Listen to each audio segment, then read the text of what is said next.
Good morning, everybody. Welcome to a special edition of Recruiters with No Limits Live from Staffing World. I'm here with my co-host, John Ruffini. What's up, John? What's going on? And right beside me, the one and only Eric Gregg, clearly rated. What's up, my man? Good to see you. Good to see you too, man. It's great to have somebody on the show. We're right beside each other, so we are good to go, man. So I know we're used to having 3 windows, so this is actually nice. Oh, this is. So we just had some time here. Eric's so busy during Staffing World, but we have some time to grab him and learn about everything about that amazing company we know about, clearly rated. So Eric, tell us a little bit about what's going on with you right now these days. It's been a whirlwind, like it has been for everybody. But one of the things that I think is really exciting is just all of the emphasis right now being placed on retention and rehire and referrals. You know, we've always been focused on referrals in this business, but that retention and rehire piece is pretty phenomenal. And we've had just a really nice run of about the last 12 months from a business standpoint. And it's just, this industry is really on fire right now. And I think it will continue for the next 3 to 5 years before we face another real, drop in the space. So it's a pretty exciting time. Awesome. So I got to tell you, before Johnny jumps in here, tell people out there, my viewers, what you actually do and how incredible it is to have staffing firms have that logo on their email and everything, my man, because I see it everywhere. If you're in this industry, you know this guy for sure. Yeah, so thanks for that question. It's a lot of people know us for our Best of Staffing program and award, which you're referencing there. And the big thing on that's we've actually now been doing that. This is the 13th year. And we started it out of the last recession because we were looking at it and saying, gosh, some of these people are doing a great job with their clients and the industry as a whole is not. So how do we actually give them something that can credibly differentiate them, right? So that the buyers of staffing, so that the job candidates can see, hey, this is actually a firm that does it the right way. And so we launched Best of Staffing at that point, and it's really built on top of that ethos that we need to treat people really, really well. And that means our clients, that means our job candidates and the people we place on assignment, and it means our internal staff. So it's, the ability, the one place where you can actually benchmark and measure experience across the 3 major stakeholders in any staffing business, the clients, their talent, and their internal staff. What prompted you to get into that line of work? Like, what were you doing prior, and what was the nirvana that said, hey, this is a good idea? Yeah, John, I always have wished that I had this great story about being wrong in a staffing firm, and that inspired me to spend the rest of my career making this right. But I've never worked I've never worked a desk in a staffing business. My wife did when we first moved to Portland, Oregon. So I saw a little bit of the business through them. But the reality is I've always been passionate about experience, employee experience, client experience. And so when I had an opportunity, Express Employment Professionals was our first client ever. And we had an opportunity to help them with a problem that a lot of staffing firms have, which is, hey, we think we do a good job. Everybody says that they're doing all these things, but we still have turnover sometimes that we have unexpected, and what do we do with that? How do we measure that? And to the credit of Bill Stoller, one of the Express founders, when I showed him sort of the results, instead of saying, hey, this is great, don't do this for anybody, he said, hey, this is great, you should be doing this for the whole industry. And that really propelled us to partner with ASA. We've been partnering with ASA for 12 years. And actually for 14 years. And it's been, a phenomenal partnership. I love this industry. When this industry does it the right way, we literally become the heroes in somebody's career arc and the story they tell for a lifetime. And that's a pretty powerful thing, right? To be able to play that role. And then there's the other side of that, which is a lot of times there's a lot of firms out there that churn and burn and do it the wrong way, and that leaves a scar for all of us. And so we're really trying to just find ways to help people manage that and get better and improve. And then we try to have tools that help push clients and talent to the best staffing firms. Indeed. So we were talking the other day, we love data because data doesn't lie, right? So you've got the best in data that has become a norm. If you're a firm and you don't have that, that seal of approval, so to speak, you feel like you're missing out. It's a little bit of FOMO, like, okay, I need to get on board here.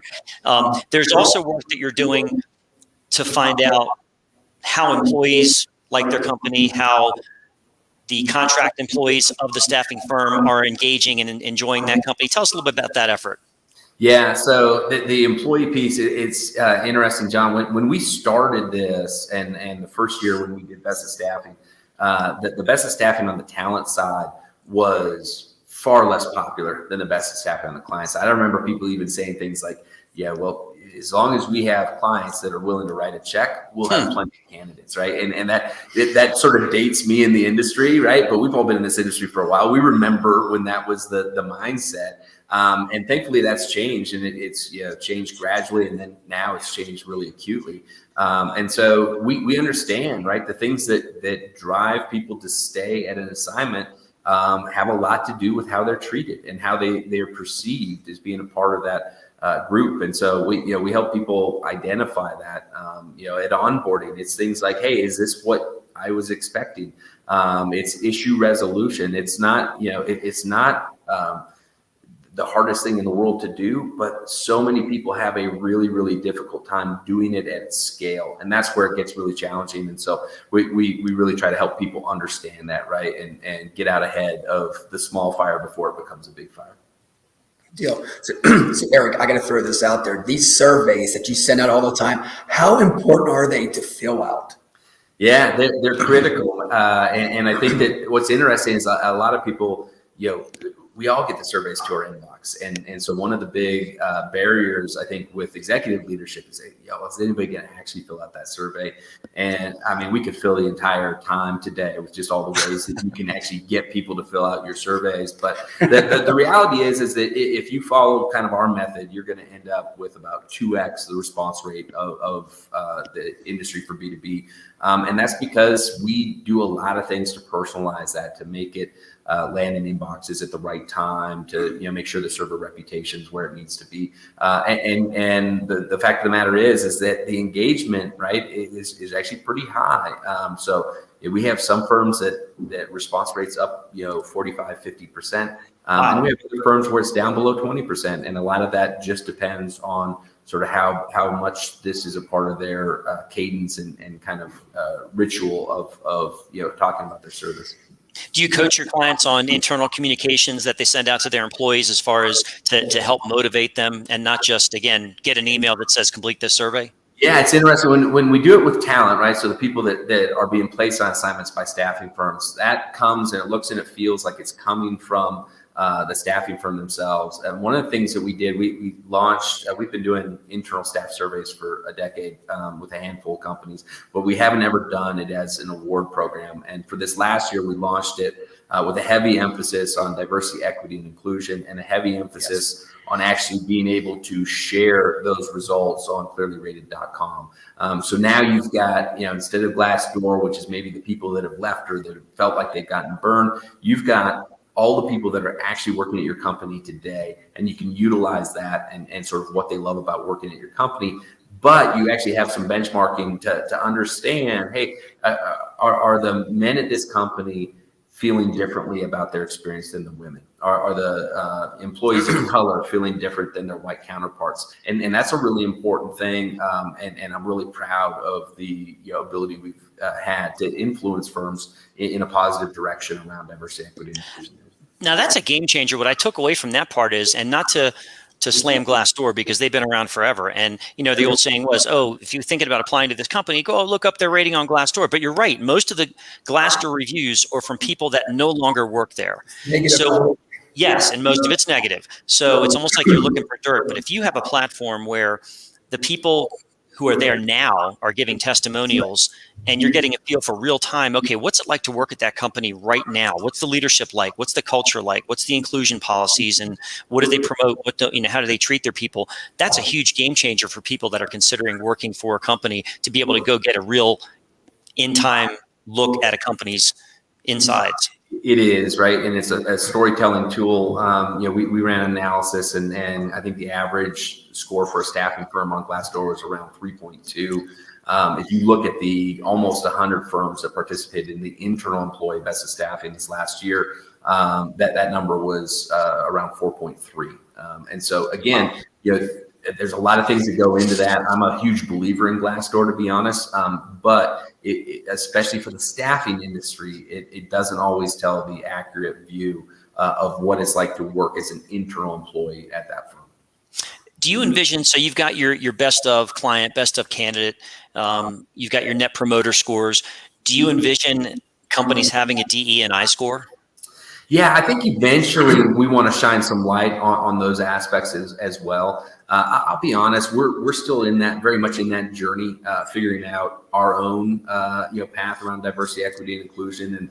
And we're on really year 4 of what I would say is being very cognizant of things that we can do to improve that. Blind hiring, inherent bias training, anti-racist training, things along those lines. And so we're still figuring that out. And so I don't want to put a score out until I feel like I understand enough what that score maybe should be, because one thing that I'm certain is it's not just diversity, right? It's got to be some aspect of that experience being high, but high across all of these different groups.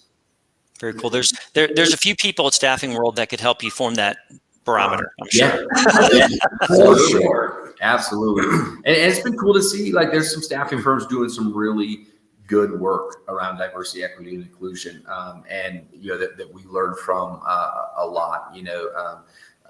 Leslie Vickery at Clear Edge Marketing is doing some awesome things. Robin Mee at Mead Derby she's pioneers. Well, yeah, I picked those 2 ladies specifically because they've been doing the work for decades, right? When a lot of us are earlier in that journey, and I think that they just I constantly learn from them and from others. I'm going to put you in that list too, man, because trust me, I'm going to do this all day, man. This is like human connection again. But no, Eric, your team's right up there with everybody else with this cutting edge. One thing I got to ask you is, do you ever sleep, man? Does your team ever sleep? Because I see emails out all the time, work. I'm like, this guy is 24/7 into this. Yeah, we're passionate, and it's a cool thing that I'm blessed to have a leadership team and a strategic leadership group that really inspires passion across the organization. And one thing that's interesting, you guys find this interesting, like most founders or CEOs, they'll sort of brag about, like, I meet everybody before we hire them. I cannot tell you, I probably meet 1 out of 15 people that we hire before they're actually hired. I am the worst hiring person on the planet. So I have to surround myself with people that do it a lot better. And fortunately, our team has built a pretty strong process with that. And we're still improving it. Like I said, we rolled out blind hiring across our organization, did some things to increase diversity higher up in the funnel as well. And it's been really, really good. We've had people, and I'm stealing this quote. It might be from Delibra Wesley. And I think the quote was something along the lines of, like, we shouldn't be looking at whether or not somebody's a good culture fit, but whether they're a good culture add. I like that. Adds to the culture. And I think we've done a better job of that this year and really the last couple of years compared to prior. That's awesome. Well, it sounds like the sign of a good leader is you surround yourself with people that are as strong or preferably better than you and have expertise in areas that you don't have. And it sounds like you're building that at clearly rated. If I could talk, that's okay. Which is all Rocky Mountain air, isn't it? It's like, it's catching me right now. Feel a little lightheaded because the elevation. No, only kidding.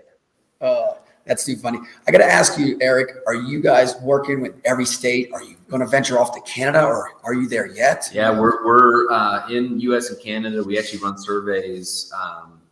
It's got to be 25, 27 countries around the U.S., but mostly in the U.S. and Canada. But we do have a number of our large staffing firms that have operations in EMEA or APAC, and we're set up to follow them there. So you said Canada. So give me Canada and United States, real quick, really close comparison on what's going on in the market? Yeah, that's a great question. I think so. I think in general, that's exactly right. And for me, I always kind of view the two as really one and the same, even though I know that they're not. Maybe it's because I grew up in Montana, which is about 2.5 hours from the border where I grew up. So maybe I've always just felt I'm a little bit Canadian and American. But yeah, we have some great Canadian staffing firms, and actually we do. Interestingly enough, accounting is our secondary vertical, and we have disproportionately a huge number of accounting firms in Canada. They've really been sort of forward thinking when it comes to customer experience.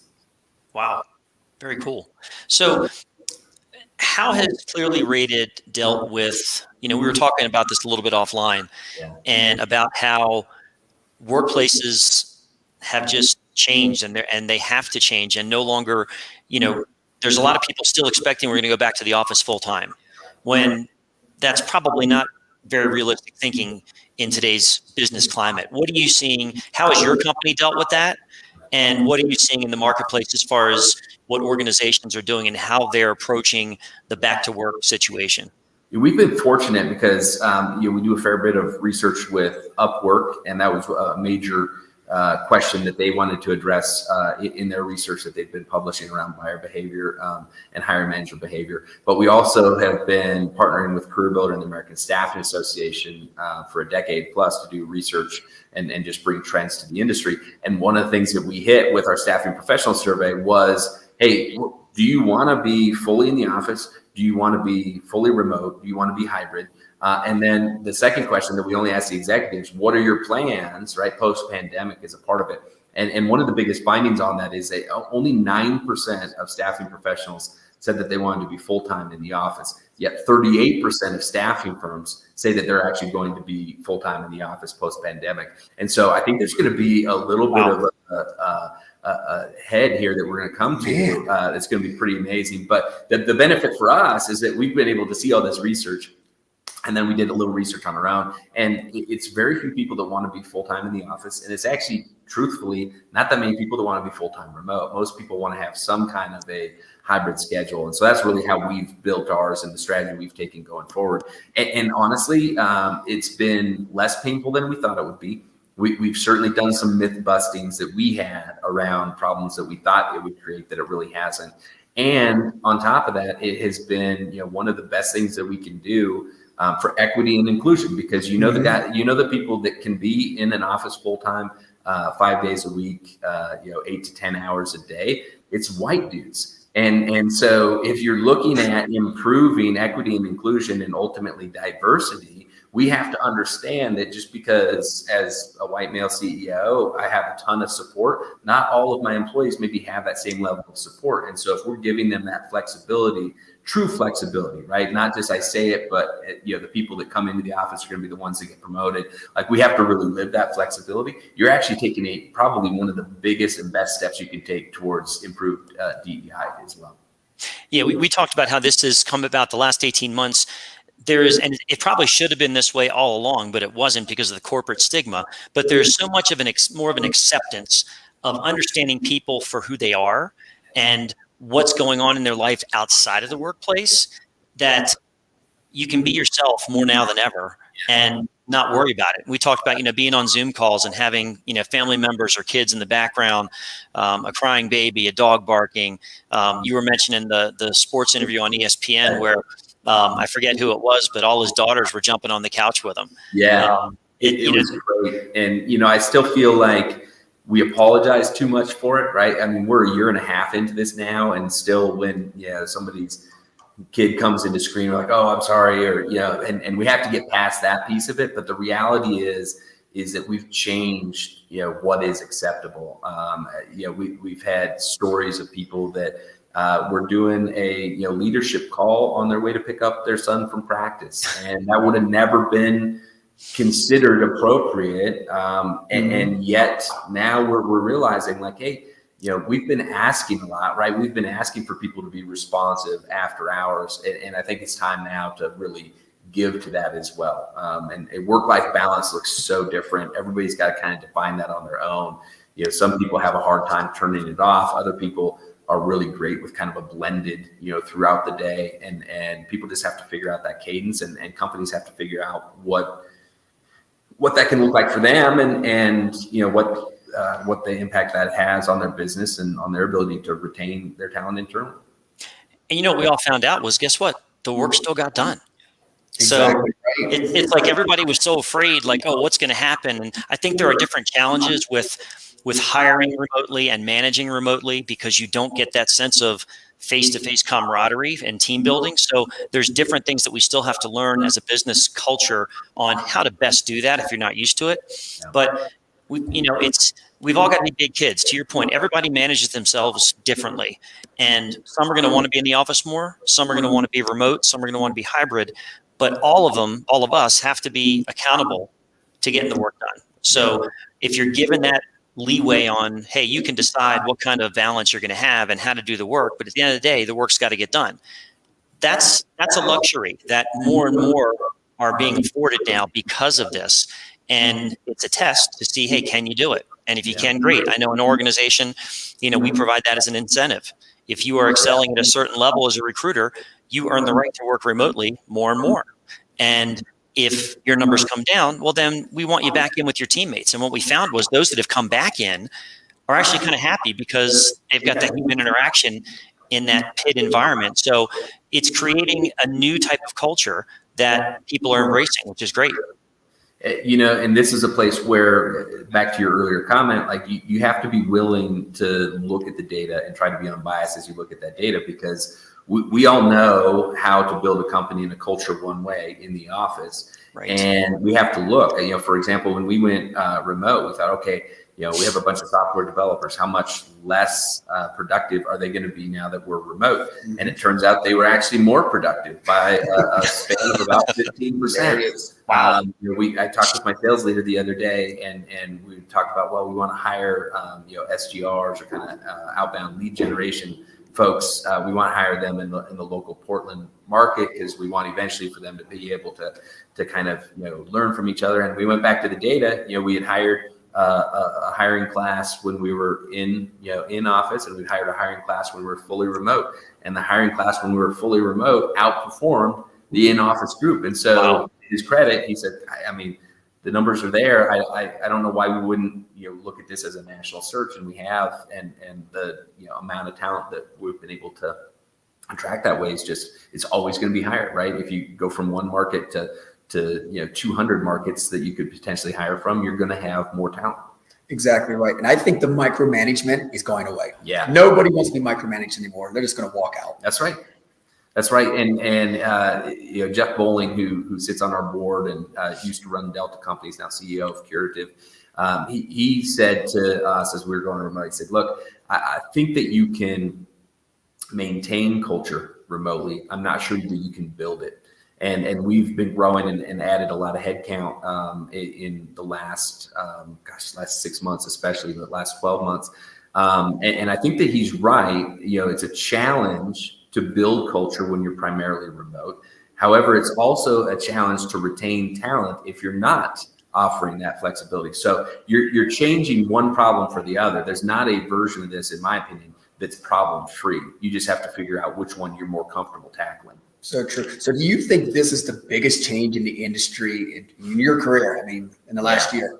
Yeah. Has there been anything like this ever before? Well, and we're talking about it as internal staff, but the reality is that this opens the door for a lot of positions that we place as well. And so, as we look at 11 million job openings, 8 million people looking for work, and that obvious disconnect that's already back to where it was pre-pandemic, everybody is having a hard time, placing candidates. So if we get a little bit creative, right, and you say, okay, I'm in Portland, Oregon. If I'm staffing for a finance and accounting position, right, during the busy season for tax, I'm trying to land that person, and they've got to be in the office 8 to 5 to do that job physically in the office. I've got a pool of X. If I say, okay, they have to be within this area, same time zone, but they don't have to be in the office, that pool is now, X times 3. And if I then say, hey, I don't really care where they are, and they can actually be flexible, they could work midnight to 8 a.m. as long as they're able to get this book of business done. Now my pool is X times 20, 30, 100. I don't know what it is, but again, it gives us this opportunity to really make placements. And I would say one of the things that staff members have to do is they just have to challenge some of these norms that they've looked at, and they have to guide clients to say, okay, if you want this person to sit next to you, this is the size of our talent pool, and we'll get you the best available there. But if that's not a requirement, they don't have to sit next to you. I can do a lot more. And so I think there's going to be an opportunity to grow the percentage of placements that we get, in this industry if we're smart about it. Couldn't agree more. And post-pandemic, the candidates' minds have changed. And there are some people that will not look at an opportunity if it requires them to be in the office full time. So shift gears a bit. So you mentioned that staggering figure that still blows my mind, over 11 million open jobs, and unemployment's still relatively low. Recruiting firms are busier than they've ever been, but we're having trouble getting talent through the door. How open are you seeing companies to expanding, changing that mindset of, hey, I need someone with experience, I need someone with credentials? How open are you seeing companies shifting to say, let me just get a good person that's got good potential and bring them in and see how they flourish? It's a big risk. Yeah, it is, but you have to. There's an extra step, I think, John, that's in there as well, which is you have to get that client on board with that, right? Even if as a recruiter, I'm like, look, this person can do that job, I have to convince that client to do that job. And I did an interview with Todd Bagel from Integrity Staffing, and I thought it was so interesting. He was talking about the ways that they're trying to help people get creative, right? Okay. You say they have to be, English proficient because all the safety signs are in English only. How much does it cost to run those signs in English and Spanish, right? And versus what that does for our talent pool. You say that they have to have, a minimum mathematical proficiency. Well, what exactly are they doing? Oh, okay. So they're counting, 4 rows of 5 columns on a crate. Like, that's not math, right? That's counting and knowing that that's good and that this number's not good, right? And so challenging some of those things, I think, is really important. The other thing that I think we just have to guide people on is that some of the nice to haves, they can't be in there right now. We have to pay a competitive wage. We have to have a good work environment. We have to inspire sort of that same type of inclusivity for the people that we're placing as for the people that are our internal staff. And so I think there's a real shift, and a lot of it comes down to the education of our, hiring managers. And a huge opportunity for us as recruiters to become even more what we should be all the time, be more consultants. So the better we know our clients and what they're looking for and what they need in a hire, and the better we know the candidates and unearthing those inner qualities that may not be on the surface, we can then educate the client to say, hey, you don't know this about this person, but here's something in their background that's translatable to your job. They might not have the degree you want. They might not have the years of experience that you want. But based on what I learned about what they did here, they can do this job, that type of thing. So more, again, to your point, the client companies have to be more open-minded, and the recruiters have to take the onus to know their candidates even more in depth so that they can provide that consultative nature.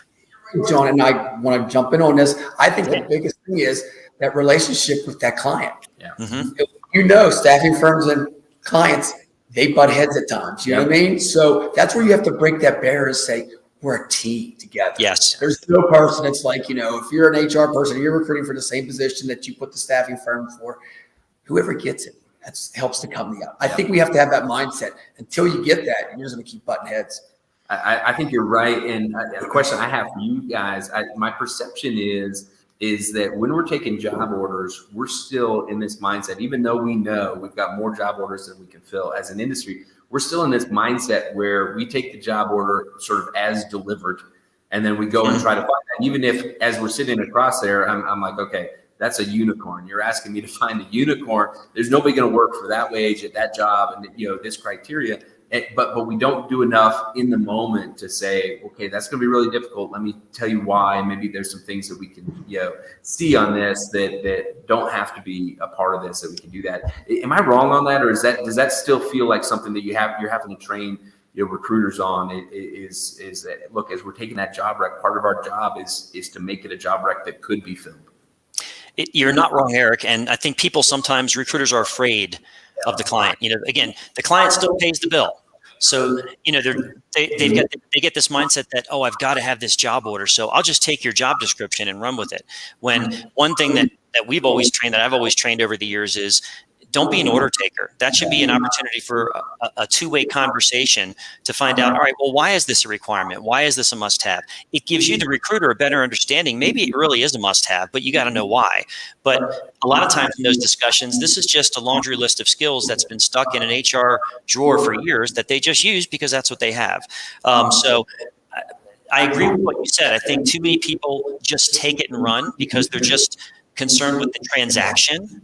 And they need to be more aware of the people involved in the transaction. And that's where the in-depth conversation has to take place if they're going to be long-term relationship successful. That's so true. And John knows with me, Eric, every client, I go into it full force and tell them to change the job description every time. 90% of them say yes. A couple of them might give you some choice words, but they'll come back and say, you're right.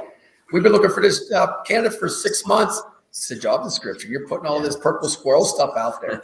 And I call them out on that. But you know what? That's what you got to do. That's what we're in this for. We're not just going to post it again and pray, Well, and I think there's a big difference in doing that as you're taking the order versus doing that a week into a exactly. You do it up front, right off the bat. Yeah. Agree. And you also decide at that point, do you even want to work with that client? Because it's okay. And that's another thing that recruiters have to understand is, right now it's pretty easy to get job orders, all right, in our climate today, but it's not always that way. But even when it's not easy to get job orders, it's better to walk away from an order that's not going to be a good investment of your time with a client that's never going to be satisfied than to try and take that order to please that client, because all the efforts you put into it, there's no guarantee that you're going to reap any rewards from that. Yeah, I tell people one of the favorite stats that we've seen from the research over the years is that if you look at people that chose their primary staffing firm based on the lowest cost on that, they tend to be, it was like 65% more likely to be detractors of that firm at a later point. And so what I tell people is, I'm like, look, if they're a pain in the ass when you're trying to sell them, they're going to be a pain in the ass with their customer too, and you're probably never going to be able to make them a promoter, right? Which you're right. They're going to be a net drag on every aspect of your business, and so I do think we need to, buy, not sell, a little bit more when we're in that, that early stages with the client, right? If we're not going to be in a spot where we can build enough trust, Richard, to your point, to be able to actually coach and counsel to a successful outcome, then that's a waste of time. That's just not a good use of anybody's time, including theirs, right? You're doing them a favor. They may not feel like it, but you're doing them a favor as well by walking away from that. And I think one thing, guys, we all agree on, every staffing firm wants to grab every client. Yes. They want everything. I think the biggest thing is one word: service. Yes. Service what you have. You have 100 job orders and you're still going after more business. Yeah. Absolutely. There's no such thing as too many good job orders, right? Someone would always say that, how many job orders should you have? And I'm like, well, it depends on how good they are. And these are great topics that we're bringing up, and something that recruiters consistently, whether you're, again, regardless of the climate, these are rules of the game and the fundamental rules of the game that need to be applied. And it should be a partnership with your client. It should be a partnership with your candidate. It shouldn't just be the recruiter doing everything when everybody else is just kind of sitting back waiting. There's got to be some skin in the game, not necessarily financially, because a lot of it's contingent, but there's got to be an acceptance. And I used to joke, you have a new recruiter that comes into their first time they come into a meeting with a job board and they say, oh, I met with this client. It's a really hot job board. You say, tell me about it. Oh, the job's been open for 8 months and they've interviewed 50 candidates. They're working with 30 firms, but now they're ready to hire. And you just kind of smile and say, you'll learn that that's really not a good job order. Yeah, you could just, pave a pathway with all the red flags in what you just said. And I think a big thing we probably agree on again is you can't be on the phone and just talk. Let the job candidate ask you what they want, Yeah. If they're still getting compensation from the government, that's okay. Yeah. Tell them to come back. But I think so many times we just want to jam that person in there because it's a head count, and we can't think that way anymore. So true. Yeah. The biggest path to growth for most staffing firms is not the first order from a new account, right? You need a certain number of those, but it's growing the existing accounts that they have. And as an industry, we tend to not put enough emphasis on retention and growth of our existing accounts, and retention and rehire of our existing talent that we're putting out there. And when you look at this, the next 5 years are going to be, the firms that win are going to be the ones that figure out retention, rehire, referral, and to figure out how to really expand their existing book of business and earn their way in, right? That we no longer accept that you said that you can do this. You've got to prove it. You've got to prove that you've done it in the past.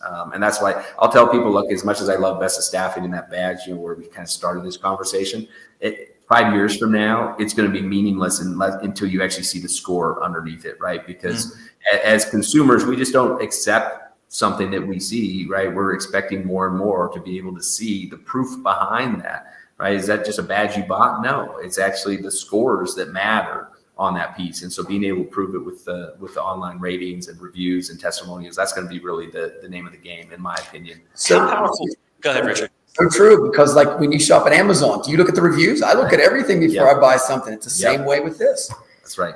And how powerful would it be if in that score, there's a score from the candidate side, from the contract employer side, a retention score? Like how many times do candidates re-up with that firm? That would be huge and so telling about why candidates obviously want to work with that firm. Because to your point earlier, it's not about that first assignment. It's about how many more can we have with that candidate?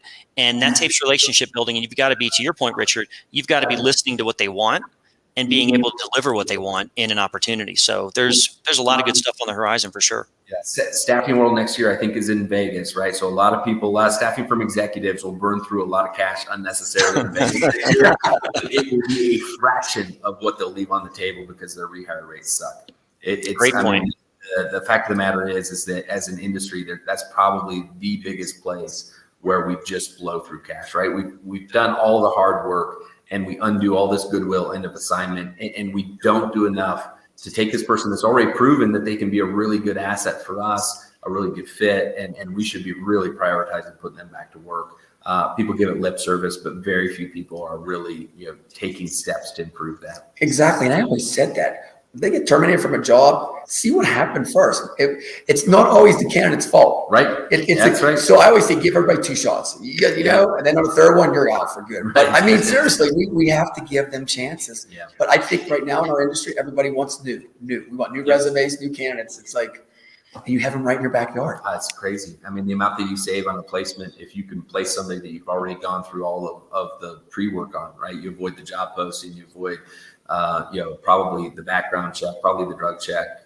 You're closer on your unemployment insurance, right? I mean, all of these things save you money, and yet we're treating the person new through the door exactly the same way, oftentimes better than the person who's gone on 2 assignments, and that to me is just a unacceptable disconnect. Okay, Eric. Last question for me, my man, before we let you go. Your vision for the future. I know this could be for like 10 hours, but tell us what's going on with your company and some of the stuff that's coming out new, maybe. Yeah, so we will continue to really strive to create a true meritocracy in the industry. And what that means is that the best firms have all the tools to get more of the business and to grow disproportionately.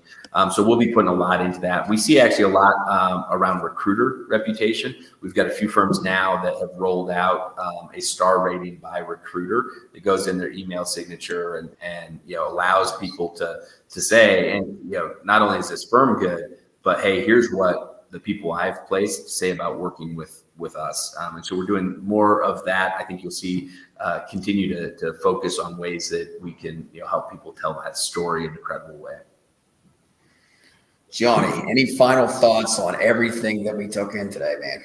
Well, I just want to thank Eric. Those of you, we are broadcasting live from Aurora, Colorado, in the Mile High city of Denver, and we're at Staffing World. And Eric was kind enough. He's a long time. Thank you for your partnership with ASA, long-time partner and valued partner with ASA. And we are using his boardroom as the studio this evening.